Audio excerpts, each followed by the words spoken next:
এবং বন্ধুরা, আমি এখানে তগি চেলে রেখেছি 3টে, আর ওদিকে 3টে রেখেছি। তো এখানে তগির ডাবে মাছ জমছে, তাই শিশু দুটো তো এই তগির মাছগুলোকে তাড়িয়ে নিয়ে যাচ্ছে।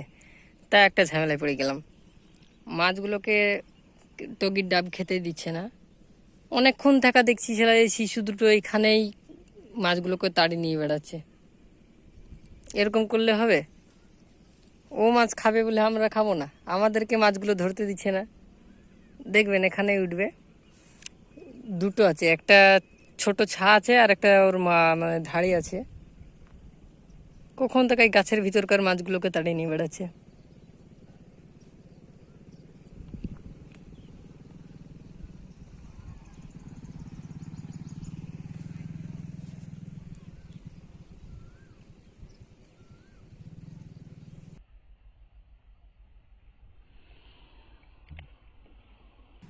এই দেখো, এই দেখো।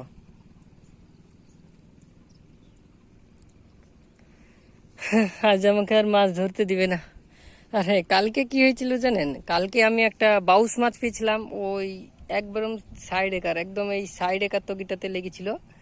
600-700 হতো মাছটা। তা মাছটাকে আমি এখানে রেখেছিলাম। তা কালকে প্রচুর পরিমাণের হাওয়া হলো, সেই কারণে আমি ওইদিকে বড়শি 3টিকে উঠাতে গিয়েছিলাম। এখানে হাওয়াতে গেঁজি পর্যন্ত ভাসি নিয়ে পানিতে ডুবে চলে গেছে। এই খুঁটি পুঁতে রেখেছিলাম, খুঁটির মাটি ধুয়ে চলে গেছে। ভালো লাগে। আর আজকে তো কি চাললাম, তো আজকে শিশু দুটোতে আর মাছ ভিড়তে দিচ্ছে না।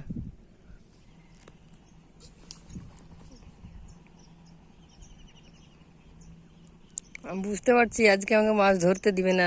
শিশু দুটো আজ হিলবে না এখান থেকে। চারের মাছ জমছে, মাছগুলোকে তাড়িয়ে নিয়ে বেড়াচ্ছে।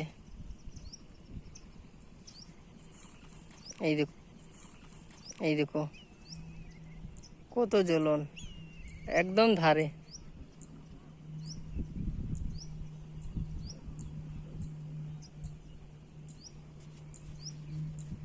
এর মাটা কোথায় গেল? তো তো ছা শিশুটা।